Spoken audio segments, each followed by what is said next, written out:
تیرا جو لہجہ تھا نا وہ اثر کر گیا ہے، تیرا لہجہ جو تھا نا وہ دل میں اتر گیا ہے، تیری جو بات ہے نا ککھ سواد نہیں مشری اندر، اساں کھنڈا بھی چکھ ڈٹھیاں، انہاں ساریاں شیواں نالوں گلاں سجن دیاں مٹھیاں۔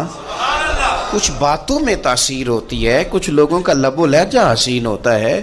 کچھ لوگ ایسے ہوتے ہیں کہ وہ نا مطلب لمبے چوڑے جملے نہیں کہتے لیکن ملتے اتنے پیار سے ہیں کہ یوں لگتا ہے کہ وہ ہمارے سینے سے لگے تھے تو دکھ سارے کھینچ لیے انہوں نے ہر چیز ہمارے اندر سے نکال دی، پریشانی والی راضی کر دیا انہوں نے، روٹی اتنی شاندار نہیں کھلائی لیکن ملے اتنے پیار سے، گفتگو اتنی سونی کی، لب و لہجہ اتنا حسین تھا کہ تیریاں ویکھ کے ادامہ تے میں مرید ہی ہو گئی، ان کا انداز اتنا خوبصورت تھا۔ ہمارا نا لہجہ آہستہ آہستہ، مثلا بعض لوگ بات کرتے ہیں تو لفظوں میں تلخی ہوتی ہے، ترشروئی ہوتی ہے، جب وہ کہتے ہیں میں نے کہا کیا ہے